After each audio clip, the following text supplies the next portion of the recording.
गुरु गोविंद दोऊ खड़े काके लागू पाए, बलिहारी गुरु आपकी गोविंद दियो बताए।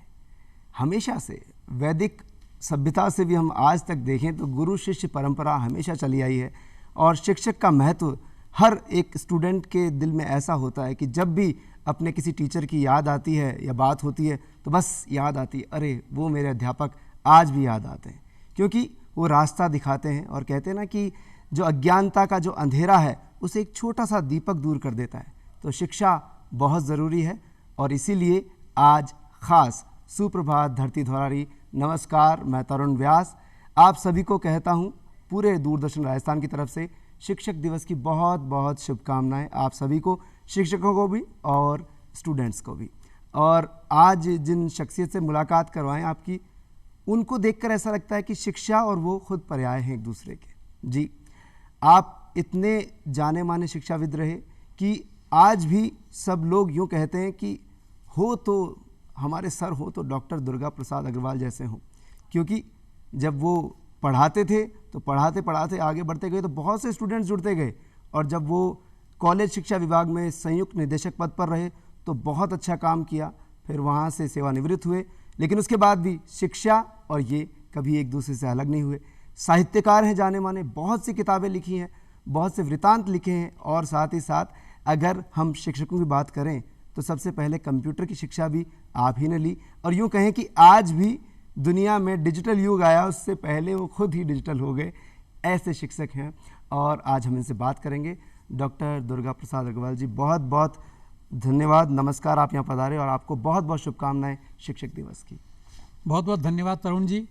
मैं आपका और डीडी राजस्थान का आभारी हूँ कि उसने अपने इतने लोकप्रिय कार्यक्रम धरती धोरारी में आज के इस खास दिन मुझे अपना मेहमान बनाया है।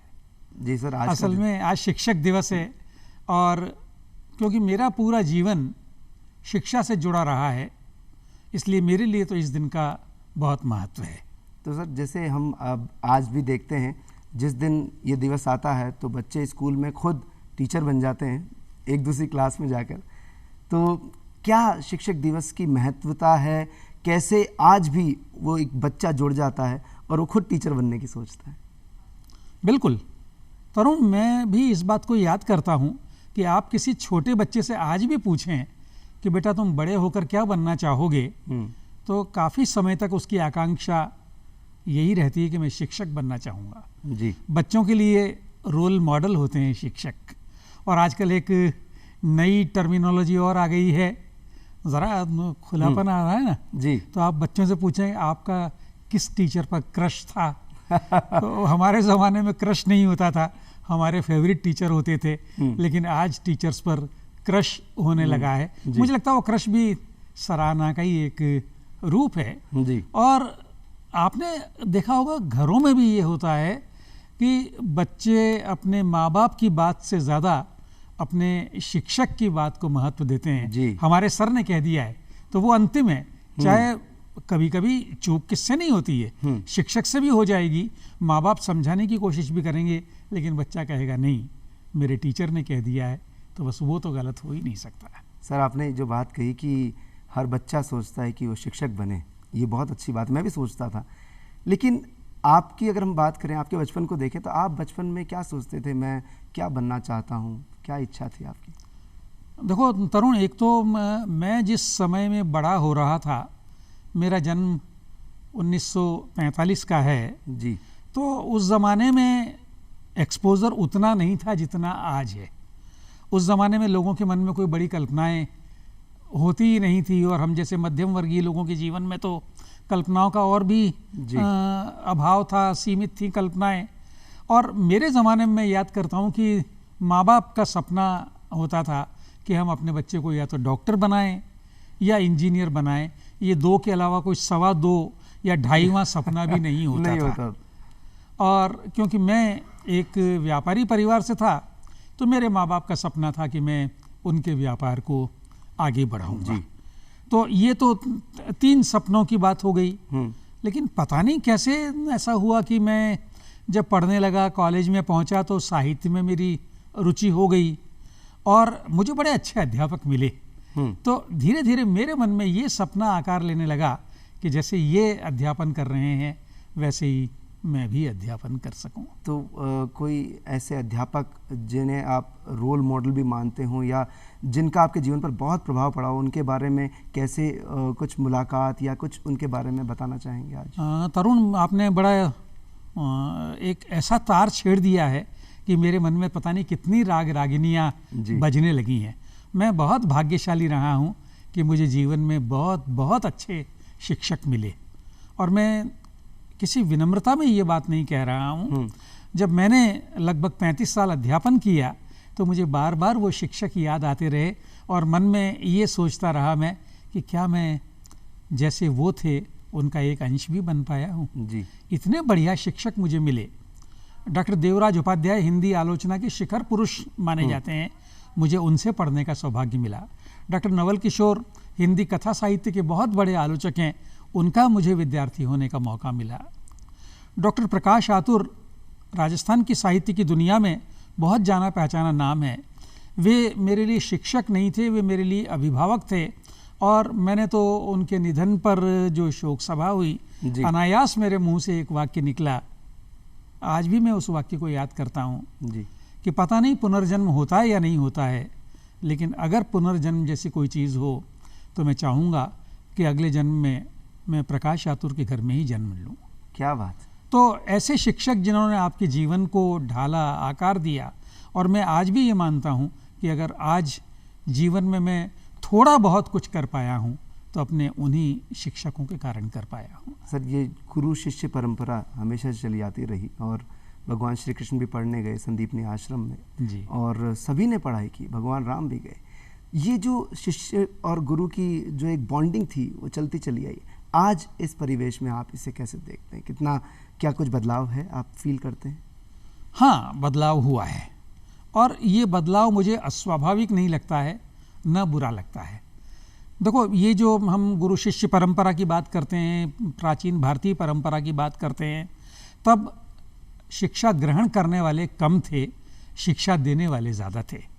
लेकिन जैसे जैसे सभ्यता का विकास हुआ है, शिक्षा प्राप्त करने वालों की संख्या भी बहुत बढ़ी है, और शिक्षा देने वालों की संख्या भी बहुत बढ़ी है, और इन दोनों के बीच में तंत्र भी आया है, व्यवसाय भी आया है।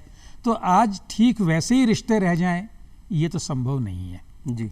लेकिन उस सब के बावजूद मुझे लगता है कि अच्छे शिक्षकों को अच्छे विद्यार्थी मिलते हैं, और अच्छे विद्यार्थी अच्छे शिक्षकों की कद्र आज भी उसी तरह करते हैं। तो आपने अपने अध्यापकों की बात की थी, आपने बताया, तो कुछ शिक्षक ऐसा कहते हैं, जैसे अक्सर मैं सुनता हूँ एक टर्म कि मैं तो आज भी विद्यार्थी हूँ, मैं आज भी सीख रहा हूँ। कई अपने शिष्य से ही कुछ सीख लेते हैं। तो कोई शिष्य आपको जो हमेशा याद रहते हो कि वो मेरा स्टूडेंट? अरे, मुझे जीवन में इतने सारे ऐसे बढ़िया शिष्य मिले हैं जिन्होंने मुझे सिखाया है, और उनको मैं आज भी याद करता हूँ जी। बहुत सारे, अच्छे और बुरे दोनों अर्थों में। अच्छा देखो, मैं जिस परिवेश से आता हूँ, व्यापारी परिवार मेरा था, तो हमारे घर में तो कोई पढ़ने वढ़ने की, लिखने की, पढ़ाने की परंपरा नहीं थी जी। तो मैंने अगर कुछ पढ़ाने में सीखा तो अपने विद्यार्थियों से ही सीखा है, उनके फीडबैक से, उनकी मुख मुद्राओं से। मैं जो पढ़ा रहा हूँ उसको वो कितना एंजॉय कर रहे हैं, कितना ग्रहण कर रहे हैं, तो मैंने उनसे सीखा है। अगर मेरे पढ़ाए हुए को मेरे विद्यार्थियों ने नापसंद किया तो मैंने उसमें बदलाव किया। तो एक तो अगर मैं आज ये मानता हूँ कि मैं ठीक ठाक शिक्षक रहा हूँ, तो इसमें सबसे बड़ा रोल मेरे विद्यार्थियों का है जी। दूसरी बात, जीवन में ऐसे बहुत सारे शिक्षक मिले। मैं एक अध्यापक के रूप में मैंने अपने विद्यार्थियों को हमेशा खुलकर अपनी बात कहने का मौका दिया और उनको प्रोत्साहित किया। मैंने कभी ये नहीं चाहा कि मैंने वो कह दिया अंतिम है, आप न बोलें।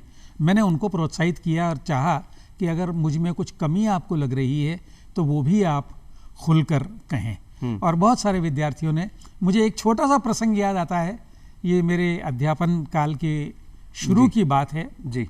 आप भी जानते हैं, आपसे थोड़े कुछ वर्षों का मेरा संपर्क है कि मैं थोड़ा सॉफ्ट स्पोकन हूँ, थोड़ा विनम्र हूँ, कर्कशता मेरे स्वभाव में नहीं है। तो एक मेरी कक्षा चल रही थी, उसमें किसी विद्यार्थी ने कोई अनुशासनहीनता की और मैंने उससे कहा, मैंने कहा प्लीज़ आप क्लास से बाहर चले जाइए। जी। स्वाभाविक है उसको नहीं जाना था, हम्म। नहीं गया। मैं क्लास से बाहर निकला, वो तो खैर उस मामले का पटाक्षेप जैसे भी हुआ जी। एक विद्यार्थी मेरे पास आया और उसने कहा सर ऐसे नहीं चलेगा, आप ये ऐसे प्लीज प्लीज करोगे तो कोई नहीं सुनने वाला है, आपको उसे जोर से डांटना चाहिए, यू गेट आउट। अब देखिए कितने वर्ष पुरानी बात है, मुझे आज याद आ रही है कि उसने मुझे सिखाया कि कभी आपको कठोर भी होना चाहिए जी। ऐसे बहुत सारे प्रसंग याद आ जाएंगे। अच्छा, जो ये एक बच्चा होता है जब पढ़ रहा होता है, हम सभी लोग स्कूल गए हैं, पढ़े हैं, और एक स्कूल की याद हमेशा रहती है। कुछ स्कूल से जुड़ी कोई ऐसी यादें जो आपको आज भी याद आती हैं कि वो मेरा स्कूल, वो मेरा पल, या मैं पहली बार उस सांस्कृतिक कार्यक्रम में मंच पर चढ़ा था, या कविता पढ़ी, या वाद विवाद प्रतियोगिता में भाग लिया, कुछ याद आता है? तरुण, बहुत सारी यादें हैं। अब देखो मैं उम्र के जिस मुकाम पर आ गया हूँ तो पुरानी यादें आपको बहुत तंग करती हैं। जी। मेरा उदयपुर में एक स्कूल था, कंवरपदा हायर सेकेंडरी स्कूल। वो कंवरपदा असल में वहाँ के राजा महाराजाओं के बच्चों के लिए, कंवर आप जानते हैं बच्चे हैं, उनके लिए बनाया गया स्कूल था। बाद में वो सरकारी स्कूल हो गया। वहाँ से मैंने हायर सेकेंडरी किया। कुछ ये संयोग रहा कि वर्षों तक मेरा वहाँ जाना नहीं हुआ। अभी 4-5 साल पहले मैं उदयपुर गया तो मेरी बड़ी इच्छा हुई कि मैं अपने उस स्कूल को देखूं और उस कमरे को देखूं जहाँ से मैंने हायर सेकेंडरी परीक्षा पास की है। नॉस्टैल्जिया जी।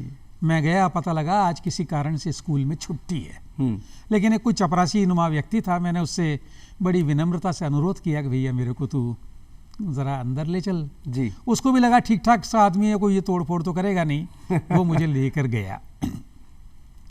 मैं उस कमरे तक पहुंचा।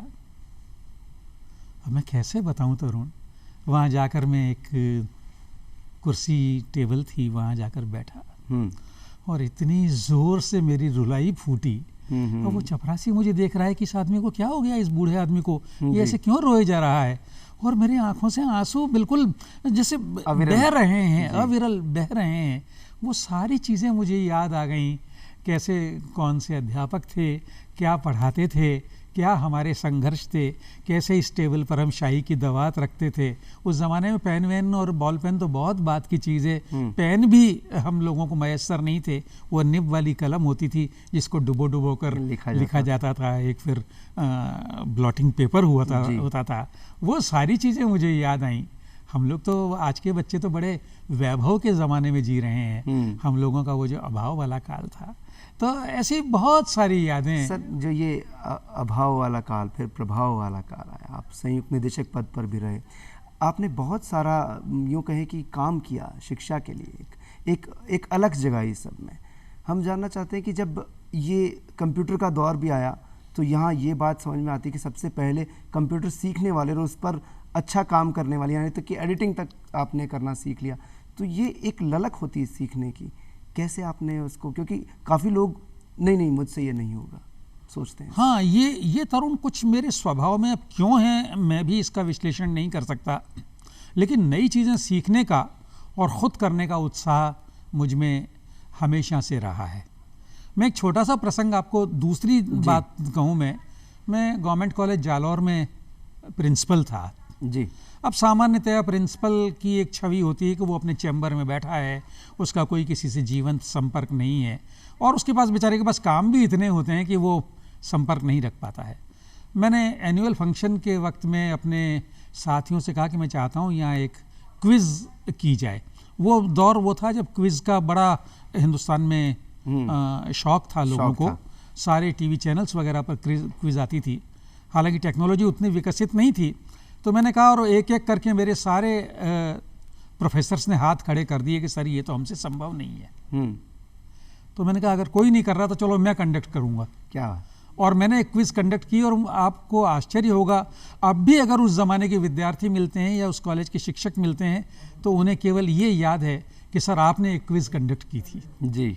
इसी तरह जब कंप्यूटर नया नया आया तो मुझ में बड़ी जिज्ञासा थी कि ये क्या होता है, कैसे होता है। और अब मुझे ये देखकर खुशी होती है कि इस शताब्दी के प्रारंभिक वर्षों में जब कंप्यूटर हम सब लोगों के लिए लगभग एक अनजानी चीज़ थी, बहुत दूर की चीज़ थी, मैंने सीखने की कोशिश की, सीख लिया और आज मैं इस बात को बड़ी प्रसन्नता और गर्व से बता सकता हूँ कि राजस्थान से इंटरनेट पर साहित्य की पहली पत्रिका इंद्रधनुष मैंने निकाली थी। क्या बात है सर, बहुत ही खूबसूरत। और ये जो पत्रिकाएं फिर आपने, फिर उसके बाद तो आपका ये काम एक के बाद एक चलती रही। अब मैं यहाँ आपकी कुछ उन किताबों की यहाँ जिक्र करूँ, बात करूँ, या यूँ कहें उन साहित्य की बात करूँ जहाँ कहीं वृतांत ऐसा है कि जिसे पढ़कर वास्तव लगता है कि हम अमेरिका घुमाए, या हमें क्या चाहिए, क्या जानना चाहिए।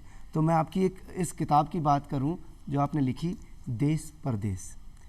तो इसका ख्याल कैसे आया था, कैसे आपके मन में ये व्लॉग, आजकल तो लोग वीडियो व्लॉग बनाते हैं, पर आपने जो लिखकर, जो इसको पढ़कर आदमी अमेरिका के बारे में सब कुछ जान सकता है अगर वहाँ जाना चाहे तो। तरुण, इस किताब से पहले मैं इस किताब की चर्चा करूं तो बात बनेगी। ये किताब है आँखन देखी। ये मेरा अमेरिका का यात्रा वृत्तांत है और इस शताब्दी के प्रारंभिक वर्षों में मुझे पारिवारिक कारणों से अमेरिका जाने के कई मौके मिले। कोई 5-6 बार मैं अमेरिका गया और लगभग 2 साल मैंने वहाँ बिताए।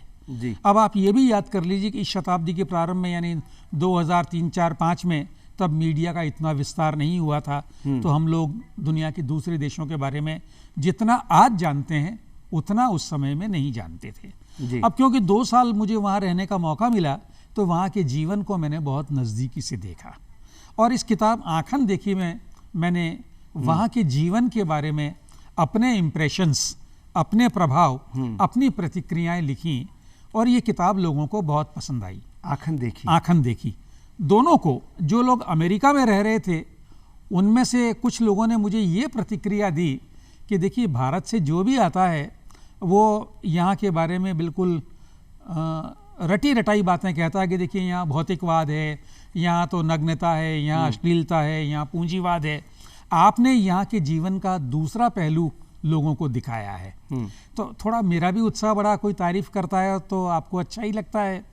उसके बाद फिर जब एक आध बार जाने का मौका मिला तो मुझे एक अच्छे अखबार वालों ने ये कहा कि आप वहाँ हैं, वहाँ से हमारे अखबार के लिए नियमित रूप से कुछ लिखिए। तो मैंने योजना ये बनाई कि मैं उससे भिन्न लिखूं। तो मैंने इस देश परदेश किताब में ये प्रयास किया कि अमेरिका की कोई एक बात ली और उसकी तुलना अपने यहाँ की किसी एक बात से की। तो इस किताब के आवरण पर भी आप देख रहे हैं कि एक तरफ जयपुर का हवा महल है और दूसरी तरफ एम्पायर स्टेट बिल्डिंग है। तो ये असल में 2 देशों की, देश और परदेश की तुलना है। कई स्थितियों की समानता है, कई स्थितियों की विषमता है। जी, तो जो ये आपके वृतांत रहे जो आपने लिखे, तो आपको अब पर्सनली आपसे अगर एक सवाल पूछा जाए किताबें पढ़ने के बाद, आपको कैसा लगा अमेरिका जाकर और आपको क्या फील आया कि कितना अंतर है? देखो, मुझे लगता है दुनिया के हर देश की अपनी विशेषता होती है और मैं कभी तुलना कर ही नहीं सकता, इस अर्थ में तुलना नहीं कर सकता कि कौन 19 है कौन 20 है। 19 और 21 की बात मैं नहीं कर रहा हूँ। हमारे देश की अपनी विशेषताएं हैं। वहाँ जाकर आप थोड़े और ज़्यादा भारतीय हो जाते हैं जी, और जब आप भारत में होते हैं तो थोड़े से और पश्चिमी हो जाते हैं जी। यहाँ रहता हूँ तो मुझे वहाँ की बहुत सारी चीज़ें याद आती है और जब मैं वहाँ जाता हूँ, पहले अमेरिका मेरा जाना होता था, आजकल ऑस्ट्रेलिया जाना होता है, वो भी पश्चिमी देश है। जब मैं वहाँ जाता हूँ तो मुझे भारत की बहुत याद आती है, यहाँ की बहुत सारी अच्छाइयाँ नज़र आती है। लेकिन मुझे लगता है एक पूरी तस्वीर इन दोनों को मिलाकर ही बनती है जी। और पूरी दुनिया ही खूबसूरत है, बहुत वसुधैव कुटुंबकम। बिल्कुल। ये मैं किताबों की जहाँ जिक्र की बात कर रहा हूँ तो आपकी मैं वृतांत की बात करी। अब मैं छोटी छोटी चीज़ें भी जब देखता हूँ तो बच्चों की जब ये किताब पढ़ता हूँ तो मुझे बड़ी हंसी भी आती है और बड़ी खुशी भी होती है। छोटे बच्चों के लिए आपने गणित को खेल बना दिया, गणित के खेल, और ये इसके पीछे, और इसके साथ में ये भी बताइए आप मुझे, पहली बार कौन सी किताब लिखी आपने और फिर इस किताब के बारे में बात करें। मेरी पहली किताब एक आलोचना पुस्तक है जी, सृजन के परिप्रेक्ष्य। असल में मेरा जो विशेषज्ञता का क्षेत्र है, अगर उसको विशेषज्ञता कहना गलत ना हो, तो वो कथा आलोचना है जी। और वो किताब एक तरह से कथा आलोचना की किताब है। उसमें राजस्थान के हिंदी कथा साहित्य का बहुत विस्तार से और सहानुभूति के साथ मैंने विश्लेषण करने का प्रयास किया है मुख्यतः। तो वो तो मेरी पहली किताब थी, लेकिन ये किताब भी लगभग उसी के साथ आई है। और इस किताब में, ये किताब असल में तब की है जब मेरे बच्चे बड़े हो रहे थे। बिल्कुल वो एक तरह से बहुत छोटे बच्चे थे।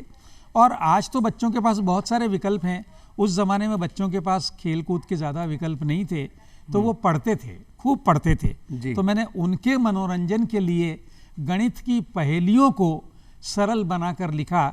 और वो जैसे आपने आजकल भी हम कई बार पढ़ते हैं ना कि बताओ मेरी उम्र कितनी है, 2 में 3 जोड़ो और 3 में 5 का भाग दो और 5 को 6 से गुणा करो और उसमें 18 जोड़ दो, तो बताओ मेरी उम्र कितनी है। तो अब ये सारी जो कवायद होती है उससे आप गणित की छोटी छोटी क्रियाएं करने लगते हैं। तो इस किताब में ऐसे बहुत सारी चीज़ें हैं, और ये अधिकांश चीज़ें उस ज़माने की बहुत लोकप्रिय साप्ताहिक पत्रिकाओं में प्रकाशित हुई, और बाद में मुझे लगा कि इनको मेरे बच्चों के लिए उपहार के रूप में एक किताब के रूप में आ जाना चाहिए। वाह, तो ये किताबें और किताबों में एक सब कुछ समाया है। लोग पढ़कर बहुत कुछ सीखते हैं, बहुत जानते हैं। लेकिन जब आज के दौर में हम सुनने की विधा भी आ गई कि लोग कहानियाँ सुनना पसंद करते हैं। पहले दादी नानी कहानी सुनाती थी तो नींद बड़ी अच्छी आती थी बच्चों को, और वो याद आती। अब वही दौर लौट कर आ रहा है। हाँ, कुछ ऑडियो बुक्स आ गई हैं, लेकिन कुछ किताबें, जब ये कहते हैं किताब बहुत अच्छा दोस्त होता है, उसे पढ़ना पसंद होता है, अच्छा लगता है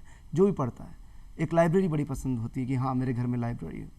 जहाँ आपकी किताबें आ जाती है वहाँ लोग कहते हैं कि ये कहानियाँ मुझे बड़ी पसंद है, क्योंकि यहाँ संकलन है। यहाँ पर जयशंकर प्रसाद भी हैं, अज्ञेय भी हैं, तो उन किताबों की भी बात करें, जैसे भंगिमाएँ हैं, और उसके बाद कुछ कथा संचय वगैरह।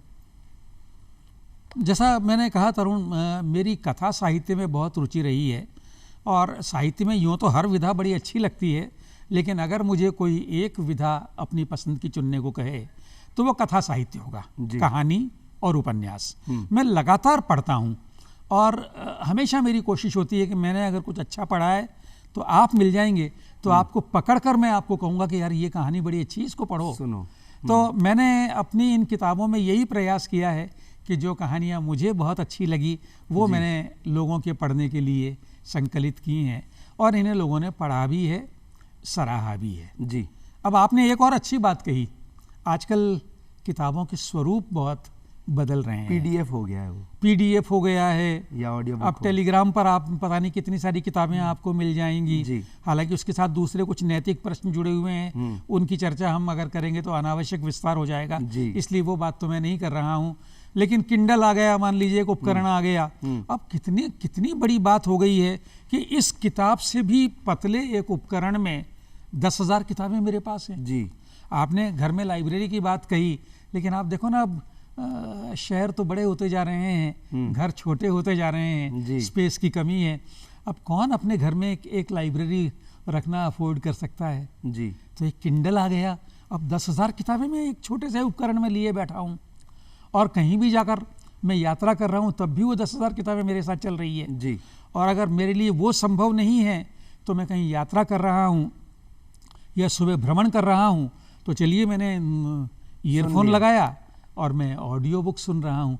तो असल में ये किताबों पर खतरा नहीं है, ये किताबों के रूप बदल रहे हैं और उनका प्रसार हो रहा है। पर जो फील आता है जब पेज पलटने का, या वो आवाज़ और जो वो खुशबू है किताब की, वो कहीं मिस हो जाती है इसमें, ऐसा लगता है मुझे। ये भी एक नॉस्टैल्जिया है। अब देखो मुझे भी लगता है कि किताब हाथ में लेकर पढ़ने का जो मज़ा है वो तो अलग है, लेकिन मेरे जो बच्चे और उनके बच्चे, ग्रैंड चिल्ड्रन, मेरे तो ग्रैंड चिल्ड्रन भी अब कॉलेज गोइंग एज के हैं जी। तो उनके मन में वैसी कोई भावना कागज़ की किताब के प्रति नहीं है, वो उसमें बड़ा सहज महसूस करते हैं, और उनकी संगत में धीरे धीरे मेरे लिए भी कागज़ वाली किताब या स्क्रीन वाली किताब, दोनों में कोई भेद नहीं रह गया। अब ये एक और चीज़ आजकल बदलाव हुआ है सर, जो हम देखते हैं कि बच्चे टीचर्स को चेक करने लगे हैं, जाकर गूगल पर उसी क्वेश्चन को चेक करते हैं कि वह टीचर ने गलत तो नहीं बताया। ये जो सर्च इंजन्स हैं, बच्चों को उस पर जाकर सीखना है, समझना है या वेरीफाई करना है, क्या आप ये सही मानते हैं? बिल्कुल। मुझे एक उदाहरण आपके साथ में पहले शेयर करूं। हिंदी के एक बहुत बड़े लेखक हुए हैं आचार्य हजारी प्रसाद द्विवेदी जी, और उनका एक उपन्यास है वो क्लासिक उपन्यास है। मैं अपने दर्शकों से भी कहूँगा कि अगर आपने वो उपन्यास नहीं पढ़ा है तो ज़रूर पढ़िए। उपन्यास का नाम है बाण भट्ट की आत्मकथा। जी। हजारी प्रसाद जी उस उपन्यास में एक बात कहते हैं, वो बिल्कुल ऐसी चीज़ें इसको आपको खुदवाकर अपने घर में लगा लेनी चाहिए जी। वो उसमें कहते हैं, सत्य के लिए किसी से न डरना, गुरु से भी नहीं, मंत्र से भी नहीं, लोक से भी नहीं, वेद से भी नहीं। तो अब इस कथन के आलोक में ज़रा आपकी बात पर विचार करें कि अगर आज का विद्यार्थी अपने गुरु को, उसकी प्रामाणिकता को चेक कर रहा है जी। तो क्या हर्ज है। मेरे साथ तो जीवन में बहुत बार हुआ है कि कभी किसी विद्यार्थी ने कक्षा में कुछ पूछ लिया है तो मैंने कहा है कि आज इसका उत्तर मुझे नहीं आता है, लेकिन मैं कल देख कर आकर आपको बता दूंगा जी। और आखिर आप मनुष्य हैं, कोई यंत्र नहीं है, यंत्र भी गलती करता है। अगर किसी ने मुझसे कुछ पूछा तो हो सकता है मेरा उत्तर गलत हो। अगर आप यही पूछ लें कि इस किताब का लेखक कौन है और मुझे याद ना आए, या आप ये मुझसे पूछें कि गोदान का लेखक कौन है जी, और मेरे मुंह से प्रेमचंद की बजाय अज्ञेय निकल जाए जी, तो मेरी गलती तो गलती है, उसको स्वीकार करने में कहाँ दिक्कत होनी चाहिए जी। तो यहाँ ये जो हम बात कर रहे हैं गलती को स्वीकार करना, लेकिन आजकल बच्चे बहुत ज़्यादा तनाव भी ले लेते हैं पढ़ने का। सोचते हैं कि अरे मैं तो आजकल वो एक दौड़ लग गई 100%, 90%, 95, पहले 60% में भी लोग, हाँ, गुड सेकंड डिवीज़न में भी लोगों को फील आता। तो बच्चों में इस तनाव को कैसे कम किया जाए, क्या आप मानते हैं? आपने बड़ा अच्छा सवाल किया है तरुण। देखिए, मैं जब पढ़ रहा था तो मेरे गुरुजन में से शायद ही कोई फर्स्ट क्लास हो जी, सारे सेकंड डिवीज़न वाले थे जो जिनके मैंने नाम लिए, बड़े बड़े गुरुजन। मैंने जब एमए किया तो मेरे 67% अंक आए थे, और वो उस ज़माने में शायद उस साल तो राजस्थान के तीनों विश्वविद्यालयों में वो सबसे ज़्यादा थे। वाह।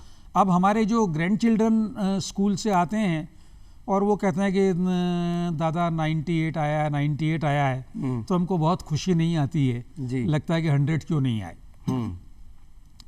तो एक प्रतिस्पर्धा बढ़ रही है, बच्चों की दक्षता, उनकी योग्यता बढ़ रही है, उनकी मेहनत बढ़ रही है, ये अच्छी बात है। लेकिन आपने तनाव की बात कही जी, बहुत लेते हैं बच्चे आजकल। बच्चे इसलिए लेते हैं कि आज उनके सामने प्रतिस्पर्धा कड़ी हो गई है। देखो, हमारे ज़माने में इतना कंपटीशन नहीं था, हमसे पहले वालों के ज़माने में तो वो भी नहीं था। लोग आज भी ये कहने वाले मिल जाएंगे कि जब मैंने एमए किया तो सरकार की तरफ से मेरे पास निमंत्रण आया कि आइए नौकरी कर लीजिए जी। एक वो ज़माना था 50-60 साल पहले जब सरकार आपको नौकरी के लिए आमंत्रित करती थी, और आज अगर आपको कहीं एडमिशन लेना है तो उसके लिए भी आपको अलग से कंपटीशन में जूझना पड़ रहा है। नौकरी तो बहुत बात की बात है। तो ये जो प्रतिस्पर्धा बढ़ रही है तो उसके तनाव भी बढ़ रहे हैं। लेकिन अगर माँ बाप विवेकशील हों और अध्यापक भी सहानुभूतिशील हों तो उस तनाव को कम भी किया जा सकता है। आप मेहनत बहुत कीजिए लेकिन तनाव मत पालिए। सर, आप हिंदी के शोध करता रहे, शोधार्थी रहे, आप पीएचडी किए हिंदी में। आपने हिंदी भाषा अपने आप में बहुत ही बड़ी भाषा है और भारत में बोली जाने वाली हमारी मातृभाषा है। अब हम हिंदी की बात करते हैं तो आजकल जैसे डिजिटल युग आया तो हमारे लेखन में, जैसे अंगूठा जो टाइप कर रहा है या हम जो लिखते थे लेखनी में, तो उसमें अंतर आ गया है, बहुत शॉर्ट में होना। तो ये कहीं भाषा का स्वरूप, आप जैसे अपभ्रंश कहते हैं हम, या कोई और टर्म इसको दे सकते हैं, एक इसको आप सही मानते हैं? तरुण, आपने ये जो सवाल मुझसे कर लिया है जी, आपने एक मुसीबत मोल ले ली है जी। मुसीबत इसलिए मोल ले ली है कि मैं भाषा का विद्यार्थी रहा हूँ और भाषा मैंने बहुत गहराई में जाकर उसके विकास को पढ़ा समझा है जी। देखो, भाषा कभी जड़ नहीं रहती है, एक जगह ठहरी नहीं रहती है, उसमें बदलाव होते हैं। बहुत छोटी सी बात यही देख लें, हर सामान्य आदमी जानता है कि संस्कृत हिंदी की माँ है जी। ये हम सब लोग सुनते ही नहीं, जानते भी हैं। अब पहले कभी एक वैदिक नाम की भाषा थी, वो सरल हुई तो संस्कृत बन गई, फिर पाली, प्राकृत, अपभ्रंश, ये सब बनते बनते हिंदी बन गई। और हिंदी भी, अगर आप थोड़े बहुत भी पाठक हों हिंदी के, तो आप अयोध्या सिंह उपाध्याय हरिऔध की कविताएं पढ़ें जी, मैथिली शरण गुप्त की कविताएं पढ़ें, जयशंकर प्रसाद की कविताएं पढ़ें, अज्ञे की कविताएं पढ़ें और आज अरुण कमल की कविताएं पढ़ें, आप इनमें भाषा का बदलता हुआ रूप बराबर देखेंगे। अगर आप फिल्मों को याद कर लें, वो जो अशोक कुमार वगैरह वाली जो फिल्में हैं शुरू वाली, उनमें हीरो हीरोइन किस तरह से बात करते थे और आज किस तरह से बात करते हैं, तो देखो भाषा तो हमेशा बदलती है जी, आप उसको रोक भी नहीं सकते और रोकना भी नहीं चाहिए। दूसरा, भाषा के हमेशा दो रूप होते हैं जी, एक उसका औपचारिक रूप होता है, एक अनौपचारिक रूप होता है। जब आप क्लास में जाकर पढ़ाते हैं तो आप एक अलग भाषा बोलते हैं, और जब आप अपने दोस्तों के साथ किसी रेस्टोरेंट में बैठे हुए हैं तो आपकी भाषा अलग होती है जी। तो इसी तरह अगर कोई अपने मोबाइल पर दो अंगूठों से या उंगली से कुछ टाइप कर रहा है और वो सी और यू लिख रहा है SEEYOU की बजाय, तो वो भाषा का एक प्रचलित और काम चलाऊ रूप है।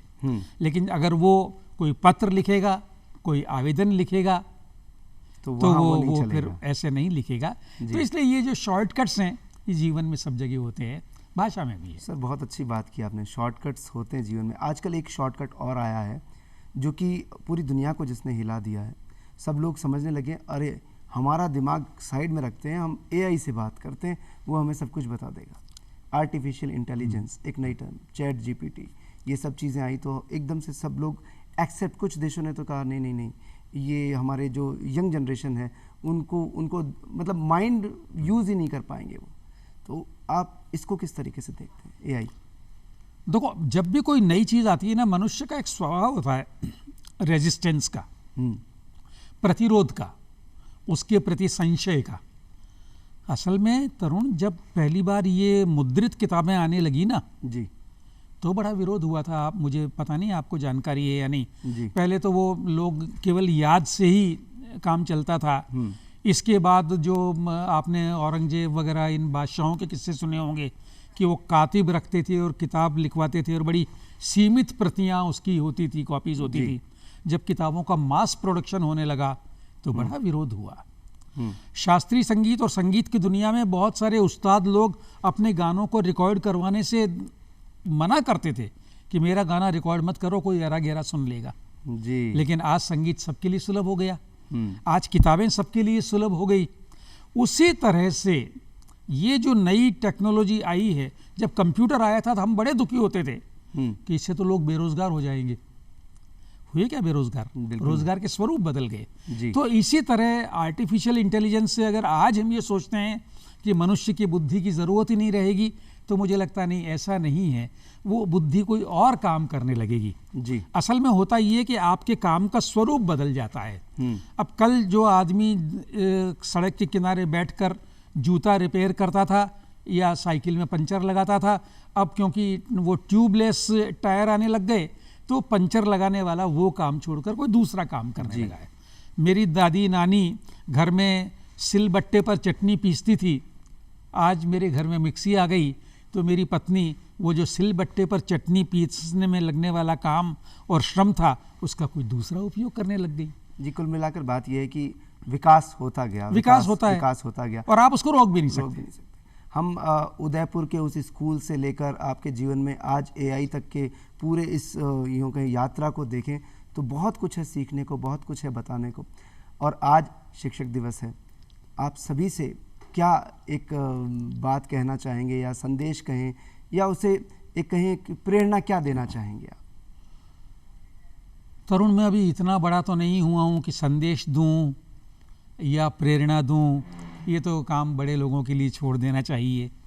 लेकिन मैं क्योंकि साहित्य का विद्यार्थी रहा हूँ तो मैं ये देखता हूँ कि हमारे अग्रजों ने, हमारे पूर्वजों ने क्या कहा है जी। और जब आपने ये सवाल किया है तो मुझे मराठी के एक बड़े कवि हुए हैं कुसुमाग्रज जी, उनकी एक छोटी सी कविता आप सबके साथ साझा करने का मन हो आया है। कुसुमाग्रज की इस मराठी कविता का अनुवाद गुलजार साहब ने किया है। तो ये 2-2.5 मिनट की कविता है, पहले आप ये सुन लें और फिर अगर आपका ध्यान न गया हो तो मैं ये बताऊं कि इसके माध्यम से मैं क्या संदेश देना चाह रहा हूं। कविता का शीर्षक है रीढ़। रीढ़ की हड्डी होती है ना, रीढ़ जी। सर मुझे पहचाना क्या? सर मुझे पहचाना क्या? बारिश में कोई आ गया, कपड़े थे मुचड़े हुए और बाल सब भीगे हुए। पल को बैठा, फिर हंसा और बोला ऊपर देखकर, गंगा मैया आई थी मेहमान होकर, कुटिया में रहकर गई।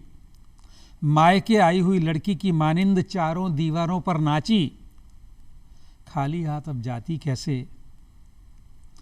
खैर से पत्नी बची है, दीवार चूरा हो गई, चूल्हा बुझा, जो था नहीं था सब गया। अब ये वर्णन ये कि जैसे बाढ़ आ गई है और घर का सब कुछ चला गया है, केवल पत्नी बची। प्रसाद में, गंगा मैया के लिए कह रहा है वो, प्रसाद में पलकों के नीचे 4 कतरे रख गई है पानी के। क्या बढ़िया वाक्य है, आप देखिए। प्रसाद में पलकों के नीचे 4 कतरे रख गई है पानी के। मेरी औरत और मैं सर लड़ रहे हैं, मिट्टी कीचड़ फेंक कर दीवार उठाकर आ रहा हूं। अब ये जो कवि है उसके घर कोई आया है और उसने ये सारी बात कही है जी। आगे अब कवि, जेब की जानिब गया था हाथ, कवि ने जेब में हाथ डाला, ये सोचकर किसकी मदद करें जी। जेब की जानिब गया था हाथ कि हंसकर उठा वो, ना ना ना पैसे नहीं सर, यूं ही अकेला लग रहा था। घर तो टूटा, रीढ़ की हड्डी नहीं टूटी मेरी, हाथ रखिए पीठ पर और इतना कहिए कि लड़ो बस। क्या बात। तो मुझे लगता है एक शिक्षक को यही करना चाहिए कि अपने विद्यार्थी की पीठ पर हाथ रखे और कहे कि लड़ो जी। बस। और आपका हाथ विद्यार्थियों की पीठ पर यूं ही रहे। हमें बहुत अच्छा लगा आज आपसे बात करके। एक बार फिर से शिक्षक दिवस की बहुत बहुत शुभकामनाएं और नमस्कार। बहुत बहुत धन्यवाद तरुण, आपसे बात करके मुझे बहुत आनंद आया। मैं यादों की पुरानी गलियों में विचरण कर सका। मैं डीडी राजस्थान का बहुत आभारी हूँ कि मुझे उसने अपने इस बहुत लोकप्रिय कार्यक्रम धरती धोरारी का मेहमान होने का सौभाग्य प्रदान किया। तो देखते रहिए डीडी राजस्थान और अब आज्ञा दीजिए तरुण व्यास को। अगली बार फिर से मुलाकात होगी। नमस्कार।